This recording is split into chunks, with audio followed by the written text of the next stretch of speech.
Hello and welcome to From Impossible to Inevitable. I am your host, Megan Bauer. Thank you so much for joining me on today's episode.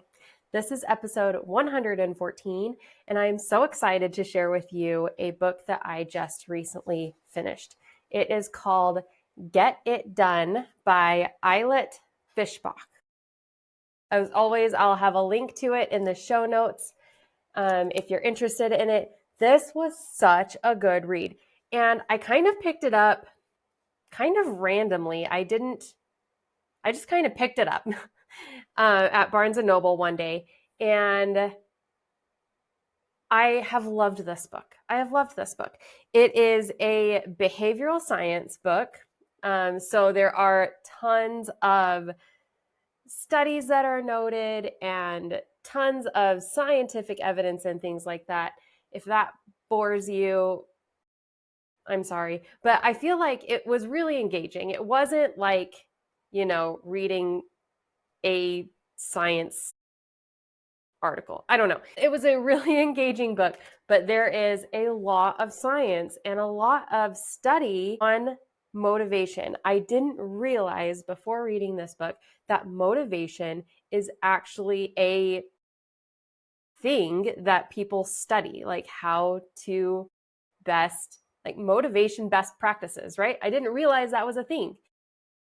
So this book was awesome and super eye-opening. It is a great book for goal setting and keeping yourself motivated and on track. There are so many tips and tricks and ways to look at things, ways to, kind of control your mindset to help you have success in whatever goal that you are striving for. Really, such a great book. And one of my very favorite things is at the end of each chapter, the author has a list of things. What does she call it? Questions to ask yourself. At the end of every chapter, there's a list of questions to ask yourself. So it brings you into it. It's like, okay, how can I apply this? How can I make this work for me? So good. Loved this book. Okay, now that I'm done applauding it, I want to tell you a little bit about what's in the book, and then I want to share 3 sections that really, really struck me. This book is all marked up because I loved it so much, and there were so many takeaways for me. But there were 3 that really stood out. So it starts off with how to set good goals and effective incentives. That's a thing. Like, not all incentives are even effective. Intrinsic motivation, how to measure your progress to stay motivated. And spoiler alert, that changes depending on what kind of goal you're trying to achieve and where you're at in your progress. That was kind of mind-blowing.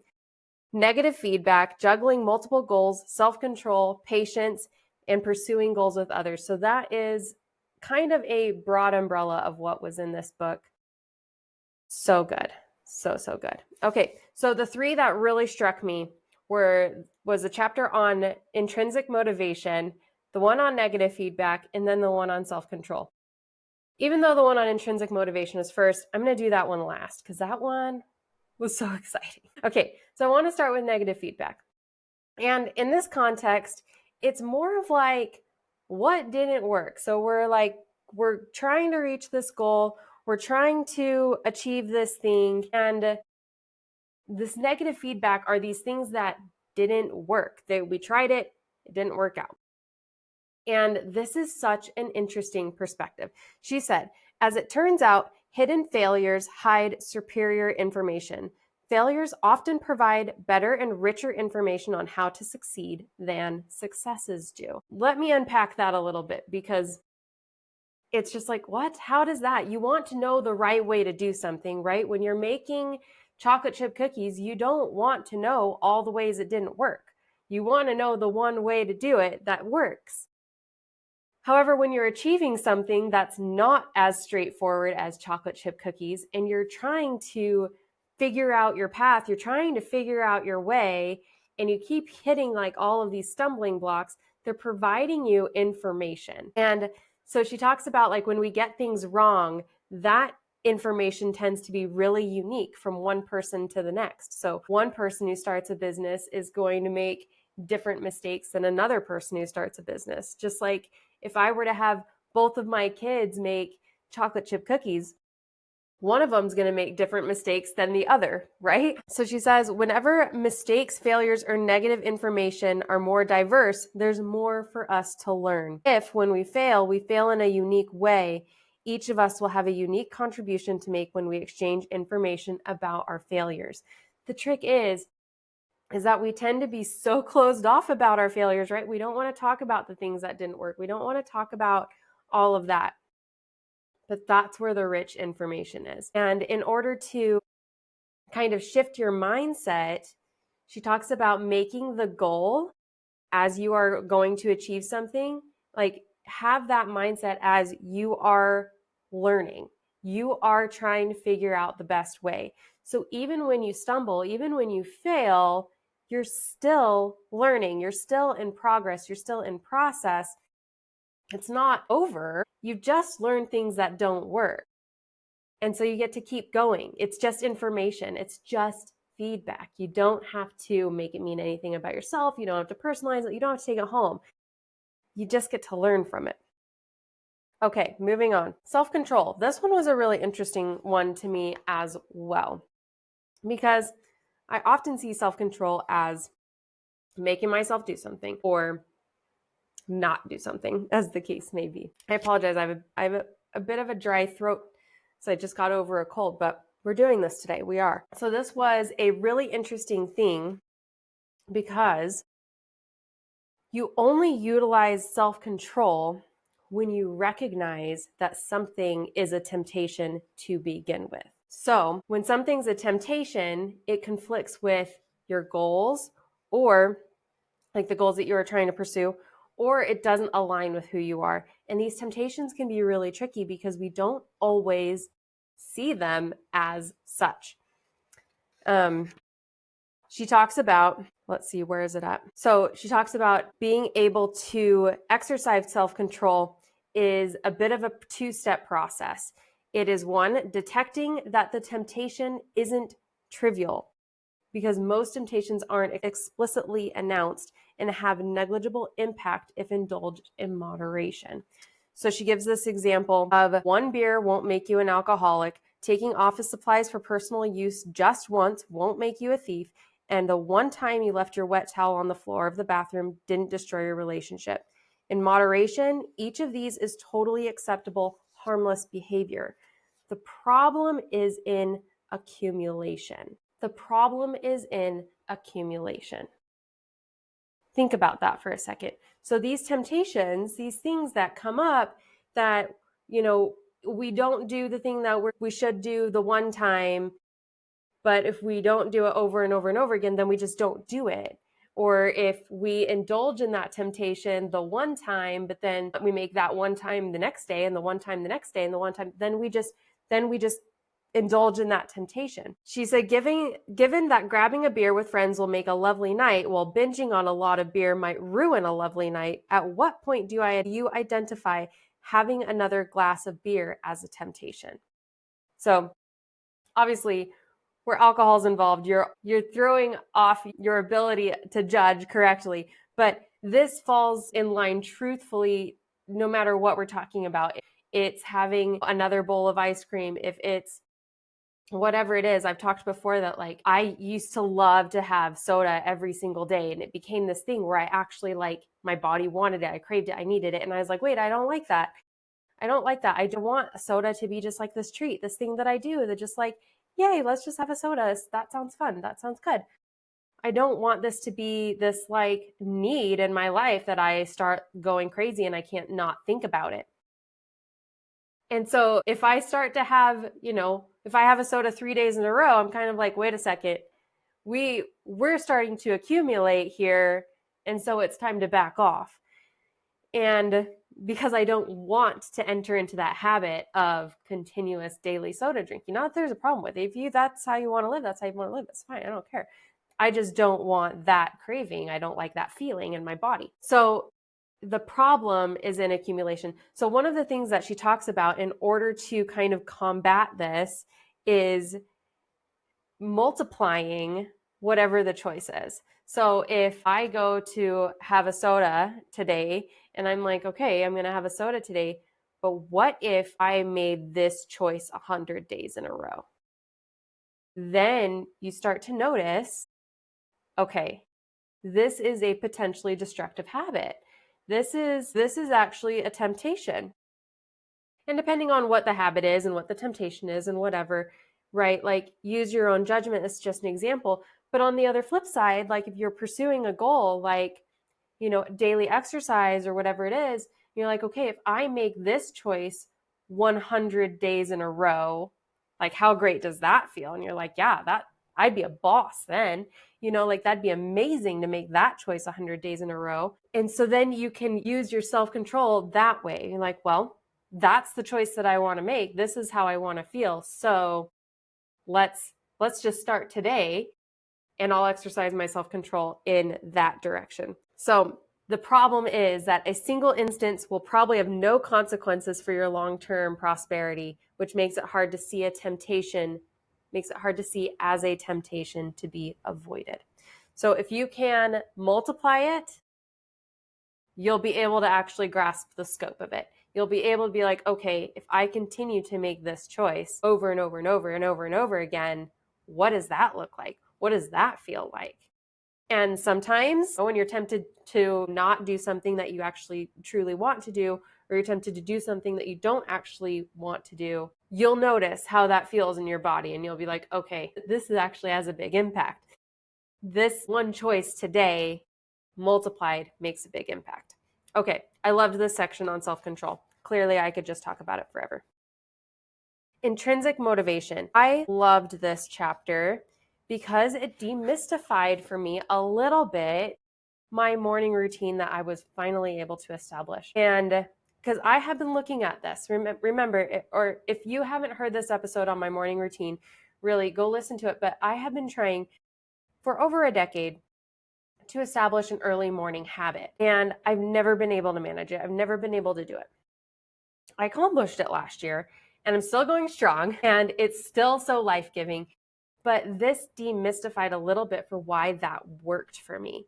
And so by definition, intrinsic motivation is pursuing an activity that feels like an end in itself. When you're intrinsically motivated, you do something for the sake of doing it. It's not a means to an end. There's nothing attached to it. It's not, I do this because of this. You are doing it as a means to an end. It's like self-fulfilling, right? So every time I got up in the morning and every time I got on my bike, every time I ran through my morning routine, it wasn't like I was thinking, okay, I'm doing this so that I'll have a great day. It was, no, I'm doing this because I want a morning routine. I want this morning routine. And every time I got up, I accomplished that goal every single time. So it was this immediate gratification. It was, she said, to the extent, okay, so wait, she poses this question. I'm kind of getting ahead of myself. I apologize. She poses this question. To what extent does pursuing the activity feel like achieving a goal rather than a step towards achieving a goal? So in my situation with my morning routine, every time I did it, I achieved the goal. Every single morning I got up, the goal was achieved. There wasn't this delay between my morning routine and the results that I wanted. It was, I got up, goal achieved. I did it, the end, hooray. And that instant gratification is this intrinsic motivation, right? We do things because we want to do it, because we're compelled to do it, because we've got this desire in us to do the thing. And I think that's also why I've had such great success with my consistency on the podcast, because I have this intrinsic desire to record the podcast, to post it, to whatever. I just want to do it. It is not like, cleaning the kitchen. I don't want to do that. I want the kitchen cleaned. I don't want the process, the act of cleaning the kitchen. But the process of recording the podcast is so fun, is so life-giving. And every time I record, it's like, great, I just made more progress. I just did the thing that I wanted to do. And it's like this instant gratification. Okay, so to determine the extent to which you're intrinsically motivated to do something, estimate the degree of fusion between the activity and its goal. So the activity is the means. So like getting up in the morning, and the goal, having a morning routine. Every time I get up in the morning, I establish that morning routine. The means and the end, or yeah, the activity and the goal. So she talks about ways to increase intrinsic motivation, because sometimes there are goals that we have in our lives that maybe don't have this natural intrinsic motivation, but we want it to have intrinsic motivation because we want to do it, right? Have you ever been in that state where you're like, I want to want this, but I don't? I experience that feeling a lot when I go shopping sometimes. I'm like, I really want to like this, but I don't.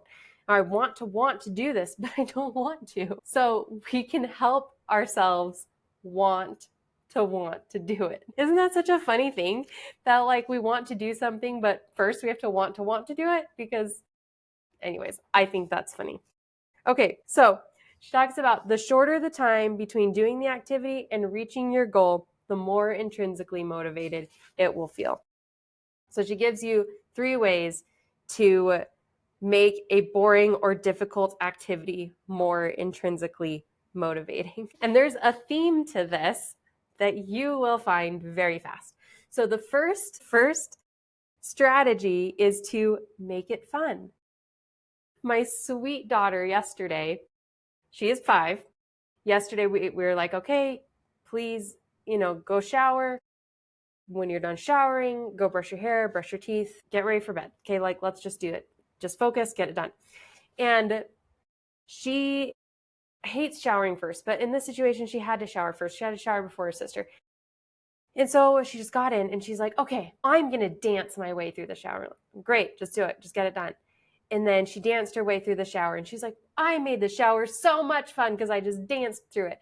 And then I was like, awesome, get dressed, get your hair brushed. Come on, let's go. And she continued this. And by the end of her whole nightly routine, she came out and she's like, getting ready for bed was so much fun because I danced through it and I made it fun and then it was fun. And she just used this tactic without even knowing it. She chose to make it fun, danced her way through it rather than just going through the motions. So what is that for you? How can you dance through any difficult or boring tasks that you have in front of you? How can you make it fun, right?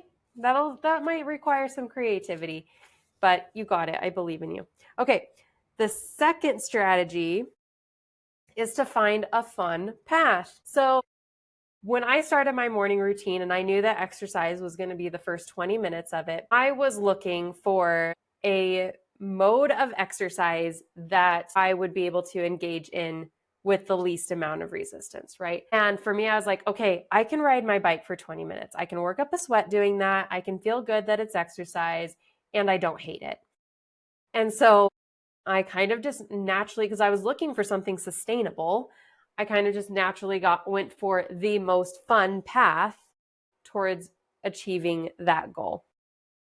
So what's a fun way? If there's a fun way, the most fun path that you could take towards achieving your goal. And then the third strategy is to notice that the fun already exists. If you focus on the immediate rather than delayed benefits for pursuing an activity, you'll likely feel more intrinsically motivated.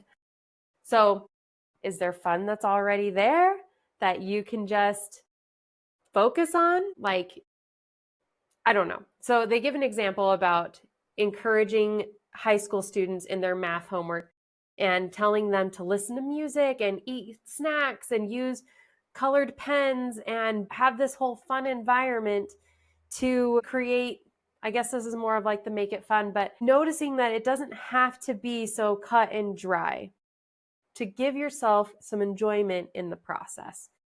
And sometimes there's already fun in it. You just have to look for it and you just have to find it.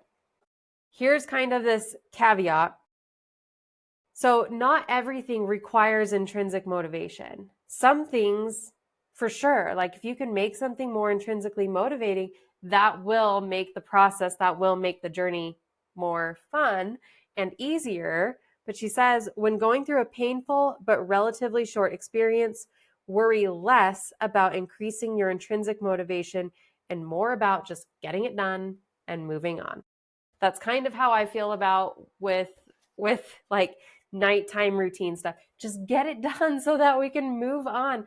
But for my sweet daughter, she wanted to make it fun. She wanted to want to do it, and she figured it out. So anyways, this book, Get It Done by Ayelet Fishbach. So good. I loved it. And it really made me stop and think. It really made me kind of evaluate things that have worked and haven't worked in the past, and kind of made me reevaluate what I'm working on right now and how to best approach those things. So, of course, I'll have a link for you in the show notes for this book, but it was so good. And yeah, that's what I have for you today. Thank you for joining me today on another great episode. I appreciate you. I send you my love. Until next time, bye for now.